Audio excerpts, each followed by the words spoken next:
People kept asking me what I wanted in the next chapter of my life. And I would make this gesture. I want my life to be like this. I want it to be like this, but I couldn't find the word until later. And I now realize what I was saying is I want it to be expansive. Yes. Hello and welcome to the podcast. My guest is Brenda Reynolds. She's a consultant, speaker, author, and coach. Brenda focuses on helping her clients lead with clarity and confidence during times of change. And Brenda is no stranger to change. In 2008, when the economy took a nosedive, so did Brenda's life. Despite some very difficult times, she went on to become a two-time best-selling author, a TEDx and international speaker, and the founder of BKR Consulting. With a background in corporate leadership and business, Brenda boasts an impressive client list, including Goldman Sachs, McDonald's, QVC, Junior League International, The Body Shop, Sherwin-Williams, and many more. So please, let's welcome a woman who turns fog into clarity, Brenda Reynolds. Brenda Reynolds, welcome to the podcast. Thank you for having me, Michael. Great to be here. So excited to have you on the show today. We were talking just before the podcast, and I was reading your book, The Five Frogs Transformation Journal, and it hooked me in right away. And I'm definitely ordering it on Amazon. And it's the way it starts out is pretty amazing, and of how you get into the five frogs. And I'm wondering if we could just hit it off with that transformational time for you. This is 2008, a time of turmoil in the world. A lot of people's lives went sideways, and that's the way you describe it, is your life going sideways. So it wasn't just the financial hit, but a lot of things happened, and it was really, really tough time for you, but you leveraged that into transformation. So let's start with what happened in 2008 to you. 2008, it's fair to say, with no exaggeration, every single part of my life changed at once. I found myself unexpectedly divorcing. I was about to be a single mom with two little boys. I had my own consulting practice at the time, but I didn't have guaranteed income. And you know what happens when the economy takes a nosedive to consultants. I had no benefits. And I ended up taking a job inside of corporate America, much to my dismay, to go back inside organization again. But while I was in that divorce scene, I walked into my attorney's office one day, and to this day, it feels like this weird, I don't even know how this would come up in conversation, but he said to me, Brenda, whatever you do, when you get out there in the dating world, do not come into my office and start telling me about some guy you've met until you have kissed at least five frogs. And in that mind, I mean, that was not even on my mind. I could not fathom having one date, let alone five. So that's why this really stuck with me. The weird thing is, years later, he has no recall of saying it, but it stuck with me. It stuck with me. I didn't do anything about it. Eventually, I began dating. And I would count them off, frog one, frog two. And I thought, well, maybe I'll write a book about this. And then by the fifth frog, I realized that was going to be one boring book. So I put it aside again. But the universe kept bringing it back to me. I walked by the TV one day and I heard someone say frogs is an acronym for fully reliant on God. I'm sure I muttered under my breath that day because God was not feeling real present in my life at that time. I went to sleep one night and I had a dream with a frog in it. And then the next day, a friend invited me shopping with her. We went to this knickknack store, floor to ceiling with items. And the first thing I see when we walk in the store is the exact replica of the frog I dreamed about. It's amazing.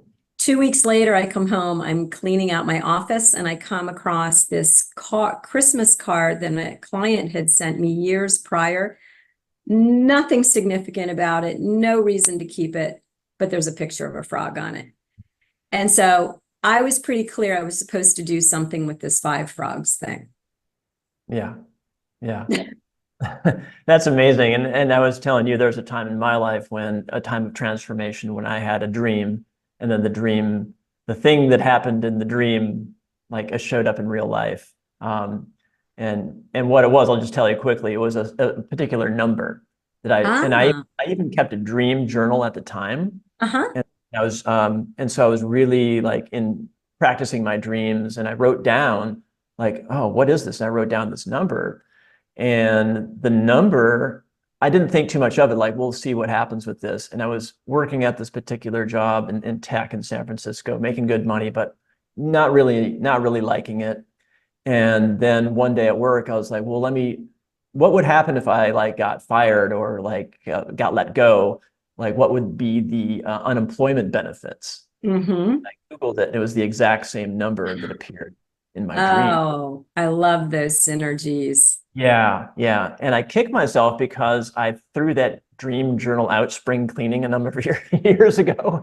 So I can't, like, Oh, I don't have the evidence, but it's oh. interesting, your story, and I think this might be the case for other people as well, watching this or listening. I wonder, was there a time of sort of turmoil or transformation in your life where things happened, like you noticed something, like some sort of a symbol, or somebody said something powerful to you, and your lawyer, like, why would he say that, right?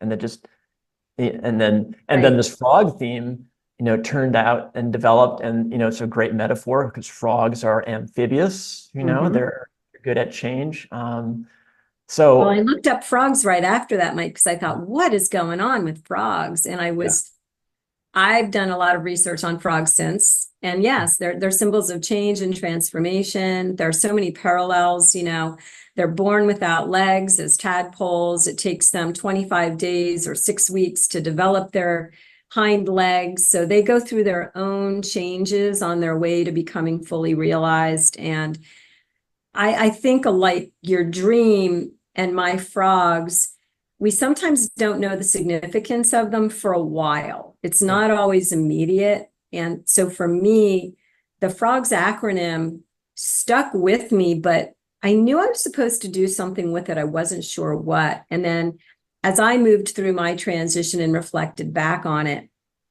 that's when I realized that frogs was a different kind of acronym. For me, it was an acronym for the changes that I went through and that all of us go through, whether it's an individual, team in an organization, and it's the cycle we go through time and again to get ever more resilient. So would you like you've gotten a preview. I don't know if you got to see all 5 of the stages online on Amazon. I think they just tease you. they give the first like 3 pages, and it does actually have the acronym broken down. So I did read it, and it's great. So maybe you could just tell people what that acronym is for you. Yeah. Just briefly, and there's so much more to it. But the first stage we go through usually is during some disorienting life event or change, whether we choose it or it's imposed on us.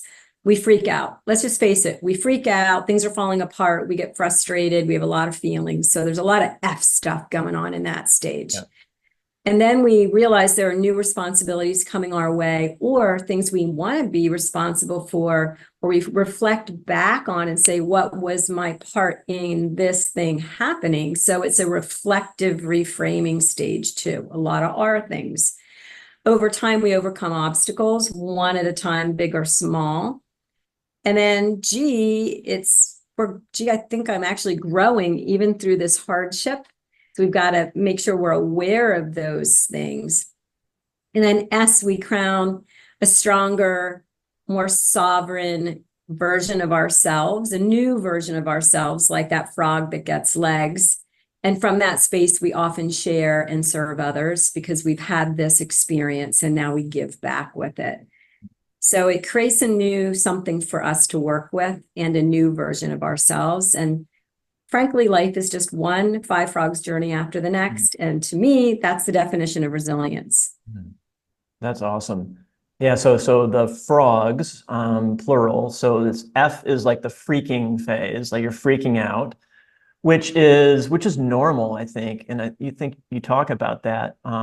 You're freaking out, you're reflecting, the O, overcoming, you can overcome obstacles, you're growing, and then you become your sovereign self. I love that acronym. Just to be, it's really empowering to think if you're feeling, really emotional and feeling like you're struggling, this acronym can be really helpful to remind yourself of the opportunity there, I think.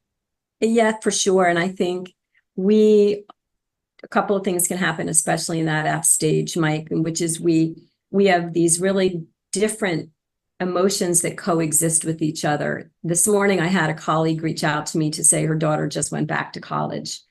And I said, how are you doing? She said, is it weird that I'm sad, but kind of excited and relieved? No, often in that stage where we're experiencing really different emotions that coexist.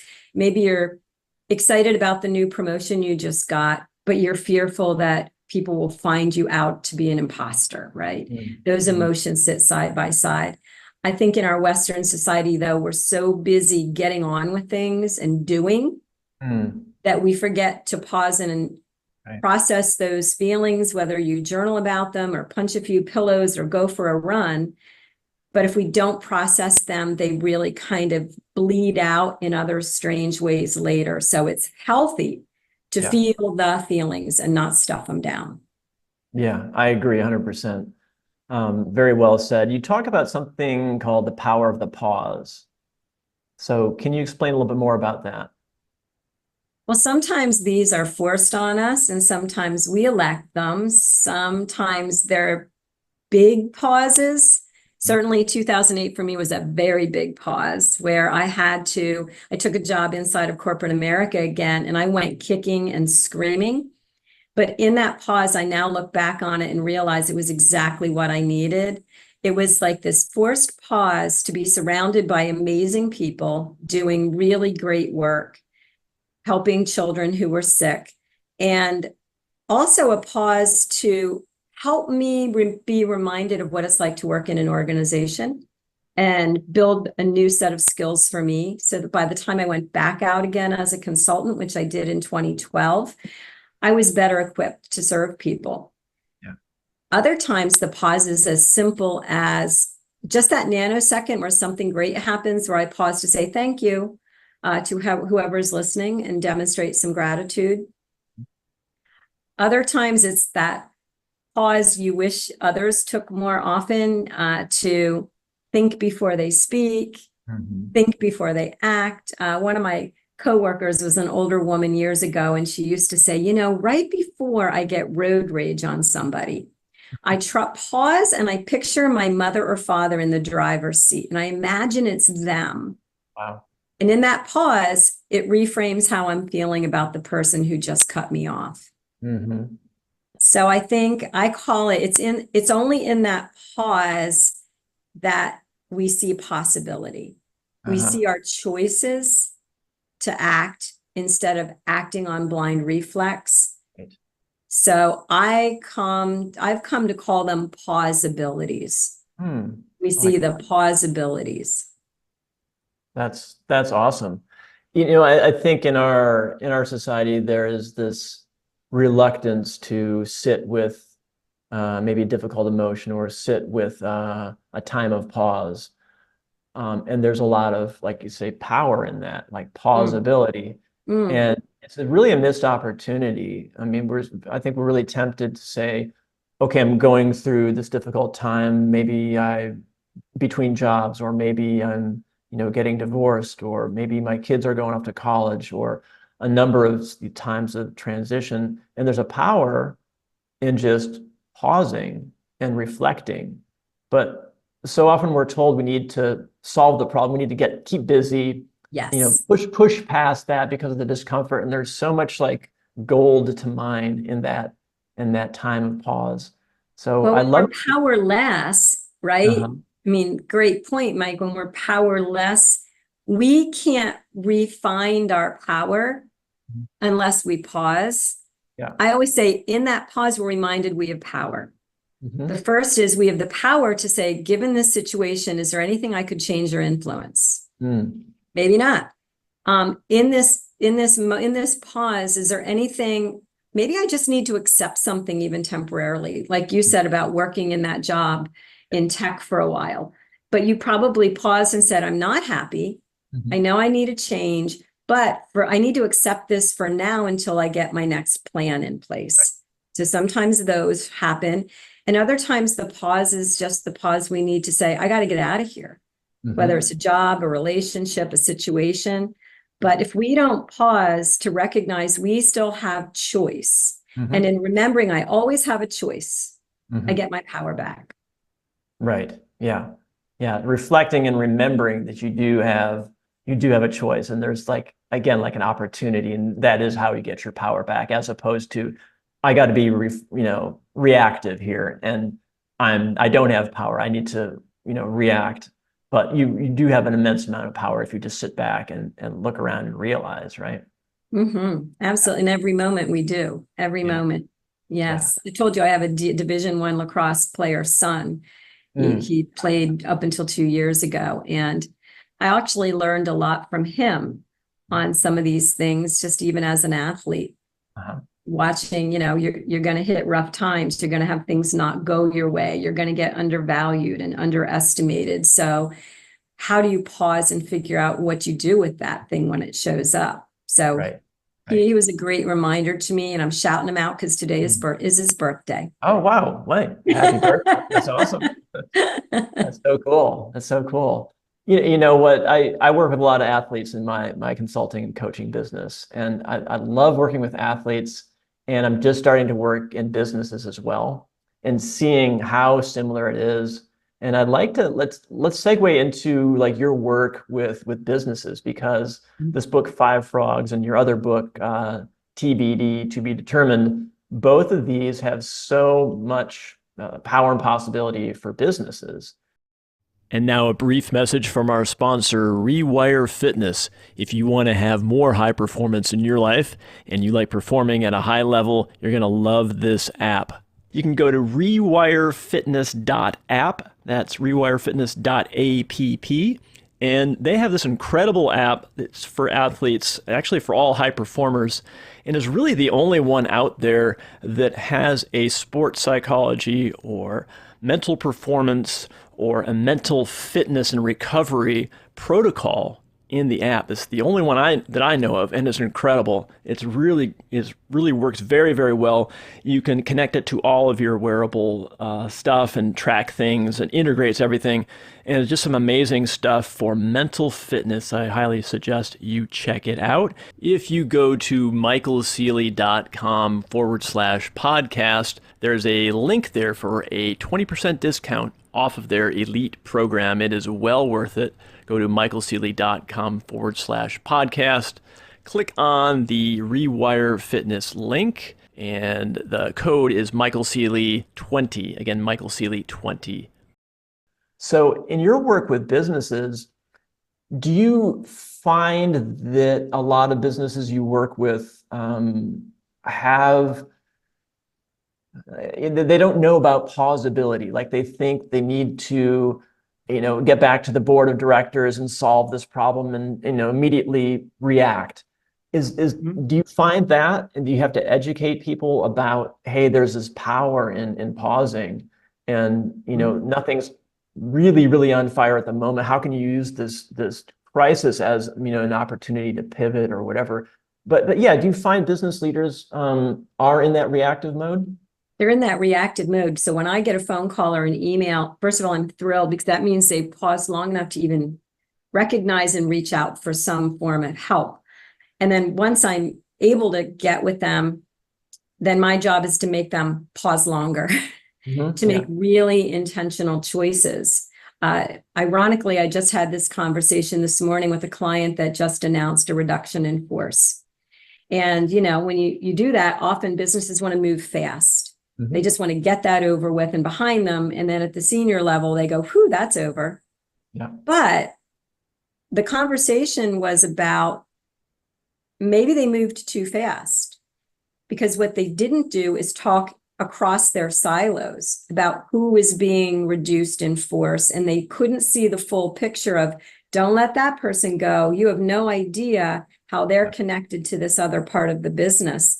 So if they had paused longer and integrated those key leaders to have that full system conversation, there may have been a different outcome. Yeah. Yes.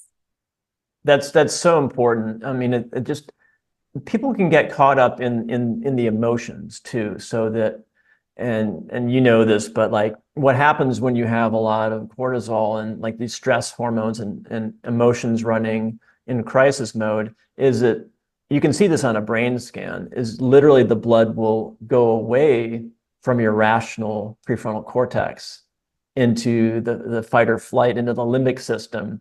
So people literally aren't capable of thinking about possibility and thinking critically because they're very emotional, and the power in the pause, and you can do it right now if you take that nose breath, right? So like I'm doing it right now, within a couple seconds that reactivates your parasympathetic nervous system, and you feel calmer and you're able to make more balanced reflective choices. So I think what you do with businesses is super important. You teach them the power of this pause, and they're able to make better choices. But I think there is this sort of hypnosis in corporate America that you have to do a reduction in force, immediately. And, so it's important work that you do. And I'm guessing you really enjoy it. Yeah. I love it. Somebody once said, "You're our Jiminy Cricket." Well, first of all, I'm all of 5 feet tall, so I kind of am cricket sized, if you will. And I said, "What do you mean by that?" And he said, "We know we're going to see you routinely. You're in and out of here, and you force we know we have to be accountable. We know you're going to have us pause to think and have the hard conversations we need to have to get intentional and make good choices." And I was okay with that, label. I really do love it. Because if I can get people to make intentional choices and see the ripple that their choices are going to make on a whole bunch of people and help them be their better and higher self, I'm all about it. I really love what I do. Yeah, that's awesome. This makes me think of part of your story, getting to like possibility, plausibility.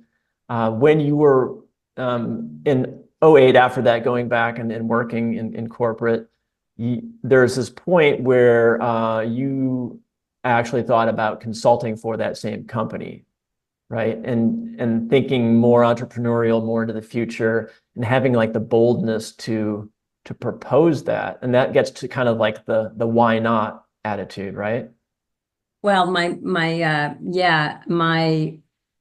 my story is I worked inside that organization for years. They knew my situation. They knew I probably wasn't long-term, but I agreed I would be there for more than a year, which ironically, the first thing I was asked to help with when I got there was a reduction in force. So I was like, are you kidding me? More stress.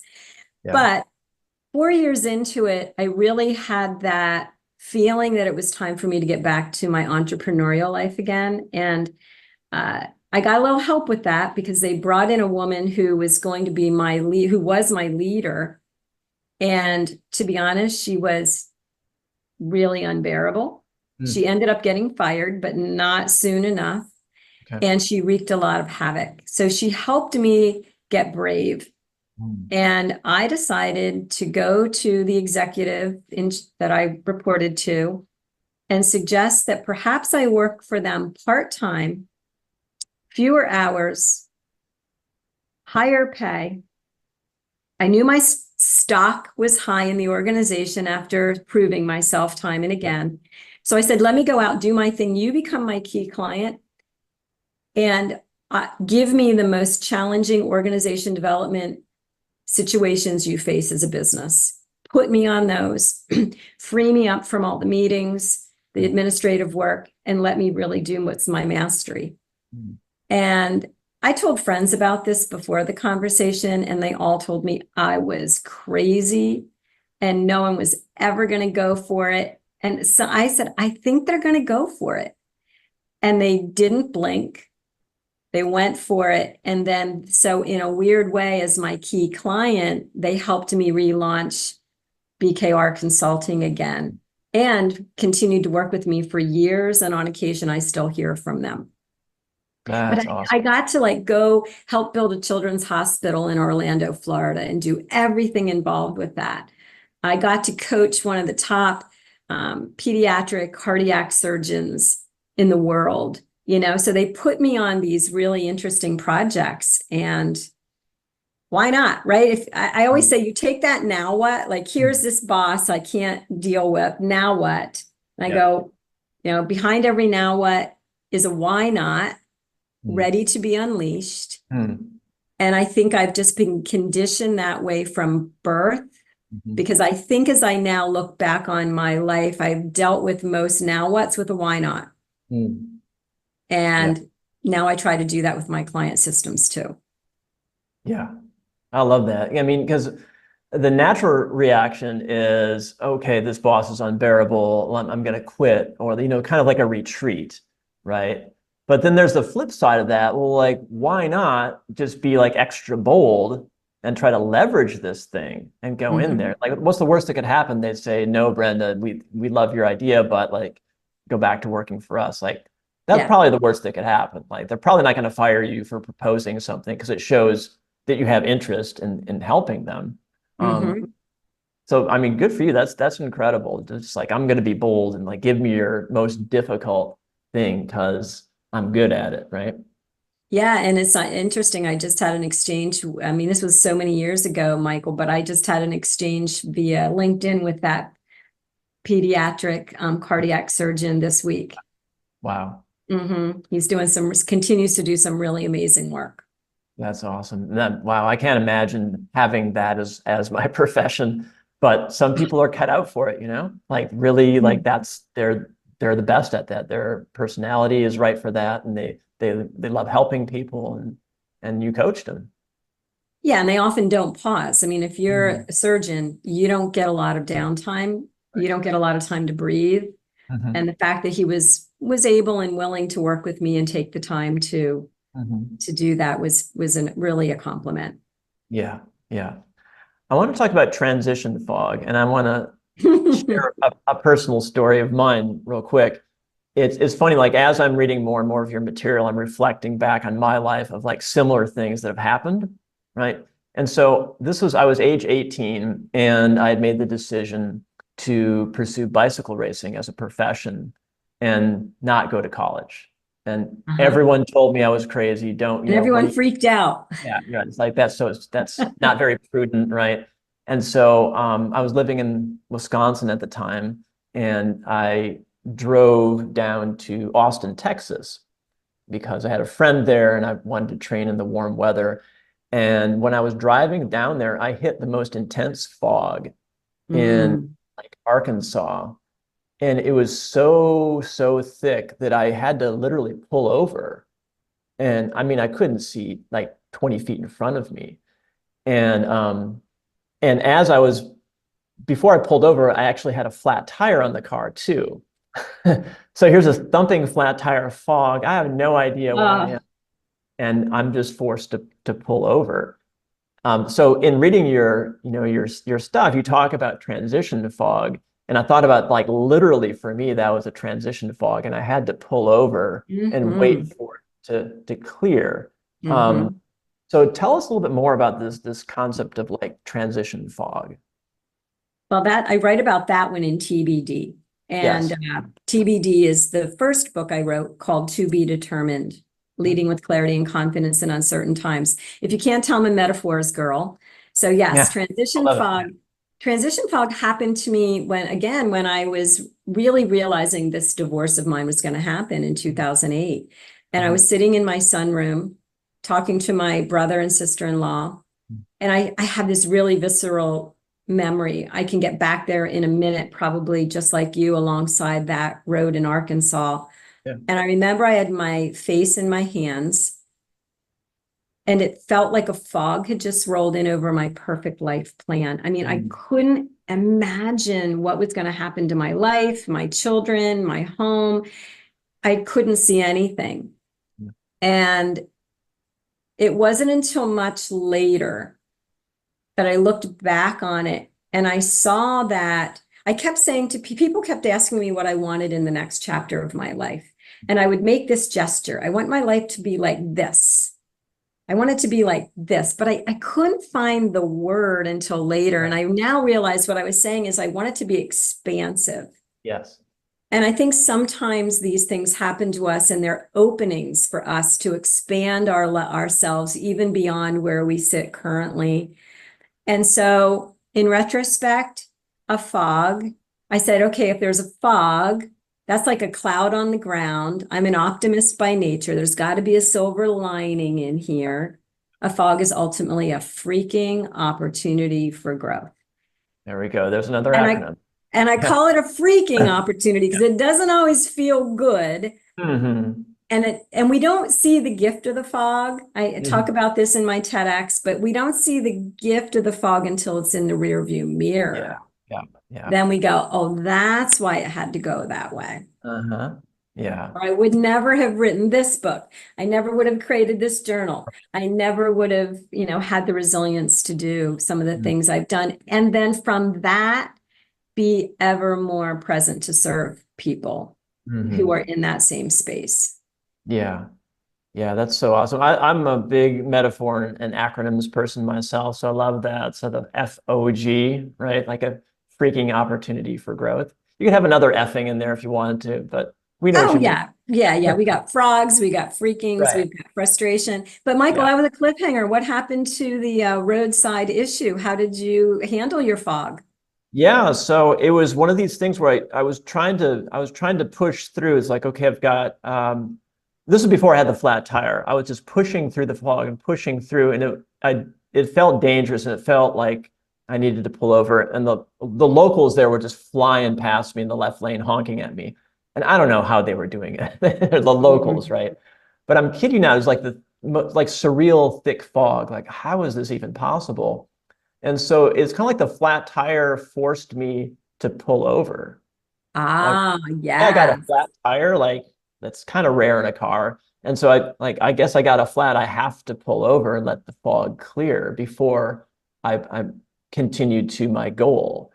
And I did, and I just said, okay, I'm gonna pull way over and I'm gonna fall asleep and see see what happens in the morning. Right. I love that. There's Yeah. so And then many places I can go with that metaphor. yeah, right. Yeah. Because So sometimes we can't solve a problem that isn't ready to be solved yet. yes. Sometimes we're trying to force a solution at a time when if you just wait, Right. the solution's going to show up or new data is going to show up, and now you're in a better place to make a decision. I love what you said right there. New data is going to show up. So often when we're going through a hard time, we think that, well, we don't even think about like what could happen in the future of, good fortune or someone you might meet or, Mhm. having an epiphany or whatever. So kind of like trusting the future during those times of fogginess, I think is really important.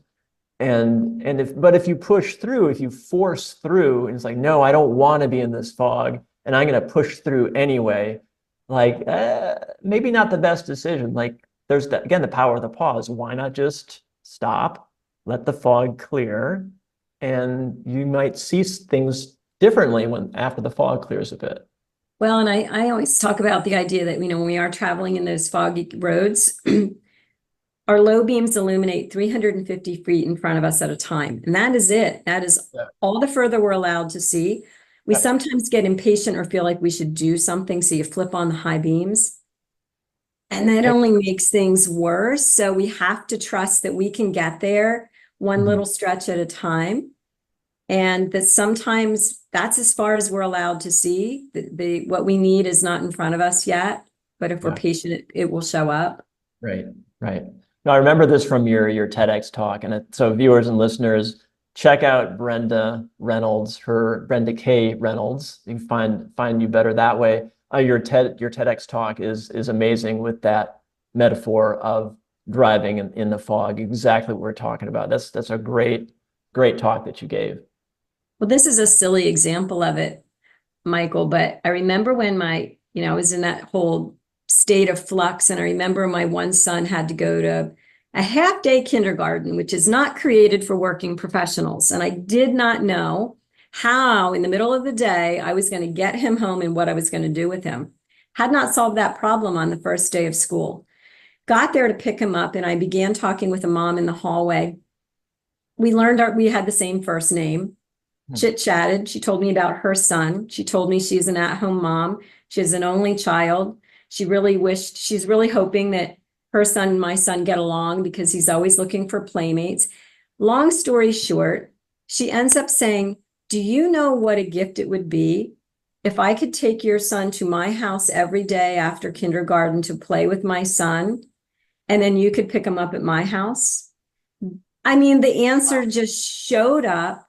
If I had tried to problem solve it the week before, this solution wasn't there yet. Right. And it was like this beautiful win-win for everybody that I couldn't have created a better solution for. That's so cool. Again, I think the way kind of like the human brain works is we think we have to figure it out ourselves. We think of worst case scenarios, and that's helpful because it prepares you for actual worst case scenarios. But we don't often give ourselves the gift of thinking like, what's the best that could happen, or what else could happen, right? Like, oh, I could meet somebody who proposes that they, actually babysit or hang out with my son, and they're my problem solved. And I think it's important to be open to some of those possibilities, because you're really limiting yourself if you think, oh, only the worst case thing is going to happen, and I'm going to focus on that and focus on that. It's like you'll figure it out. If worst case happens, like you're resilient enough to figure it out. Give yourself the gift of looking at what else could come my way, and I want to be tuned into that, right? Like what are some opportunities out there? I'm going to look for that, as opposed to being in my grumpy zone and think, this, I don't want to accept the situation. Like it could lead to something awesome. You never really know. Well, I think we had a great example of that right in front of us recently from the Olympics. I mean, if you take a look at Simone Biles' story, oh, right, and how critical people were of her, because she got in her own fog, right? Her body had the twisties, and she literally could not perform safely. Yeah. But the world had some very harsh disregard. They made up a lot of negative stories about her taking the pause that she kind of needed to take.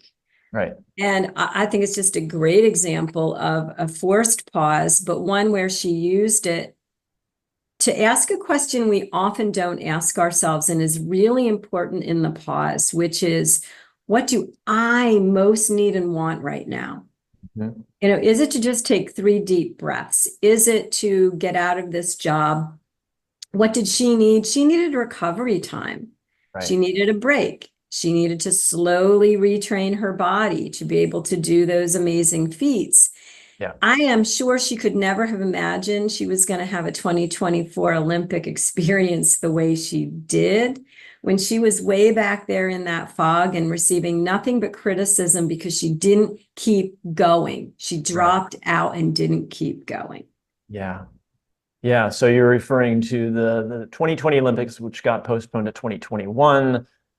Tokyo, a lot of pressure, and so Simone Biles was, like you said, got the twisties. And this is one of these things that gymnasts get, where when they have them, they're really actually physiologically disoriented, so that it's actually dangerous for them to perform, because they could land on their head or whatever. And so instead of pushing through, oh, it's the Olympics, well, it's do or die. She's like, well, no, like my life's important. I need to pause. I need to take a mental break here. I understand, like, this is a situation where I have to pause.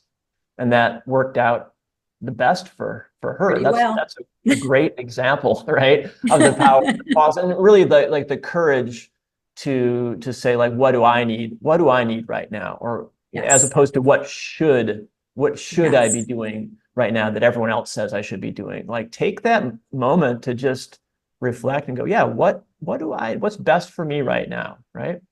Well, and since we're on metaphor lane here, talking about fogs and cars and everything else, just last week I was visiting a friend and the weather was terrible. And when I left her development, I wasn't real familiar with where I was. The turn I took was blocked for a tree being down. And so I had to find my way. They they channeled us through this very large development that I had no idea where I was. So I did what we often do. I was just following the taillights in front of me. Mm-hmm. And I kept following the taillight in front of me, and I realized, oh, wait, they're not going where I'm going. Yeah. So I need to find my own way. I can't always do what I should do. I can't just Right. follow the person in front of me.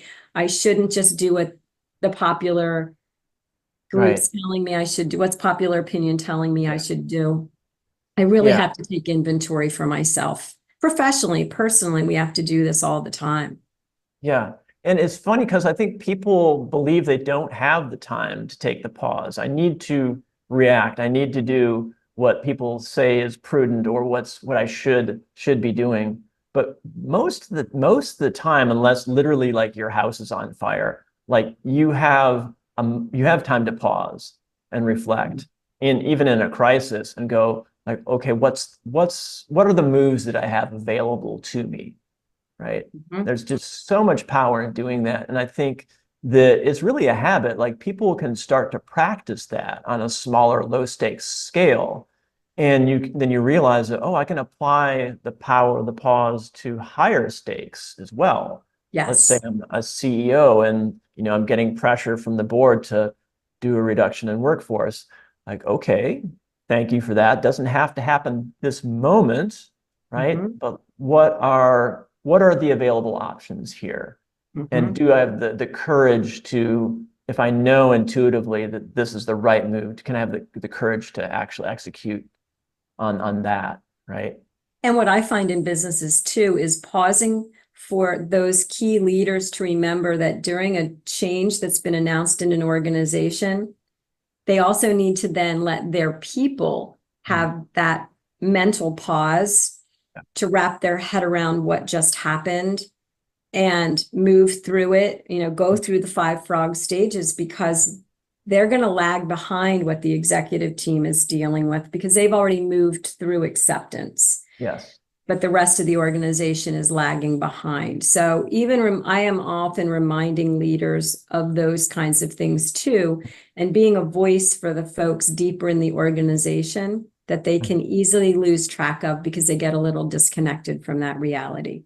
Right. That's a very good point. So you're talking about the phases of grief, right? Mhm. Which the acronym is DABDA, DABDA. Mhm. And there's no that you can cycle through the different orders, just like people can cycle through the different order of frogs, your Mhm. metaphor. But yeah, if the leadership is gone to the acceptance phase in the stage of change and grief, you don't often think about the other people in the organization because it's almost like an organism, right? So that you want to, as a leader, psychologically prepare people for shifts and changes.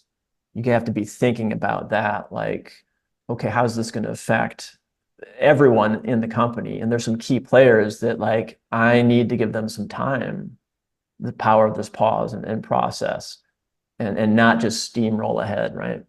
Well, and when I do workshops on this topic, I talk about a race, whether it's a marathon or a bike race. If you're running the marathon and you've crossed the finish line, you may already have caught your breath, gotten refueled, been cheered on and supported. You're there. But there's a whole body of people that are just hitting mile 20, Mm-hmm. and they are in a really different space. So we Yeah. can't forget that people are in different places on that marathon journey. Yeah. No, it's a very good point. Yeah, thinking and you have a lot of people running the race, right? I love that we're just hitting all All the the metaphors, all of them. yeah. No, it is really helpful because it does illustrate a complex organization. If you can break it into metaphors, it really illustrates it well. That if your organization, if you look at it like everyone's running together this marathon, no, not everyone's going to be on world class pace. So you got to be thinking about, okay, where are other people? How are they finishing? And how can I pause and let everyone catch up? Right. I wish I had paused during the only real race I ran in, my very first time out with a friend or two. We showed up early, so we stood at the front of the line. We're like, okay, we're good to go. Where are all the people? Right? But we didn't realize until much later, because we were rookies, that that's where the fast runners stood. Yeah. Right. I never ran Go fast. faster in Yeah. my life, but it was really a reminder that yes, there are different people doing different things during that race, and I had no business being where I was. The first wave. Yeah. Start at the first. Wave. But a really great personal best. Right, right. Sometimes that can help if little, the leaders can pull you along at least for a little while, right? Exactly. Awesome. Well, Brenda, this has been a real pleasure talking with you. I love your vibe, love your energy. I love your optimism and your metaphors. This is great stuff. So the two books people should really check out are TBD. This is for business leaders, really for anyone in leadership. Great book. And then your newest book, which is the Five Frogs Transformation Journal. I don't have Five Frogs, but I'm definitely going to order it on Amazon. It hooks you in right away. It's great stuff. You're a great author. I think you're really helping a lot of people, and it's great to talk with you. Where can people find out more about you online, internet, etc.? Yes, my website is Brenda, the letter K, Reynolds, REYNOLDS.com. So you'll see everything you really need there. If you're looking for the books, you'll find them on Amazon, or my website will direct you to Amazon. And you can find me on LinkedIn and Facebook and Twitter at Brenda K Reynolds. So I am easily found. And I would really love to hear from anybody who just wants to chat about anything we've talked about. I welcome that. I really do.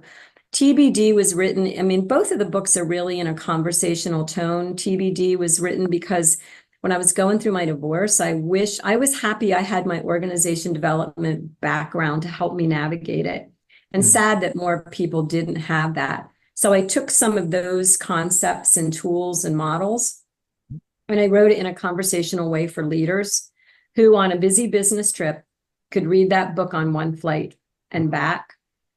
That one is on Audible as well, Mike. Obviously, the journal can't be on Audible, but TBD is on Audible for that really busy person who wants to just plug it in and take a walk or get on an airplane. Great. Yeah, I love listening over reading. I'm lazy that way. So it's a good tip for people to get that on Audible.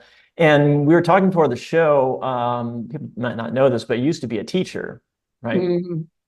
Yes. Crazy 8th and 9th graders. So, well, I wanted to mention that because I used to be a teacher as well, and that I find that teachers who write books think about follow-up and think about retention of knowledge and material. And so that people listening, watching right now know that Brenda has this experience in all kinds of stuff, but also in teaching, so that if you're going to get this journal, The Five Frogs, there's prompts in there to get you going. It's not just like a blank journal where you're like, what do I write? Like you're helping people, prompting them and helping them along that journey. So I'm going to order the book, Five Frogs. Brenda, it's been a pleasure talking with you. And absolutely. Yeah. It's such a pleasure, Michael. We could talk forever. And I hope your listeners got something they really needed to hear today, sort of like those serendipitous moments we've had in our lives. I hope your podcast is one of their serendipitous moments today. I hope so. I hope everyone listening, watching gets a lot out of this. Share this with all your friends. There's a lot of nuggets in this one. So thanks everyone for watching, and we'll see you next time.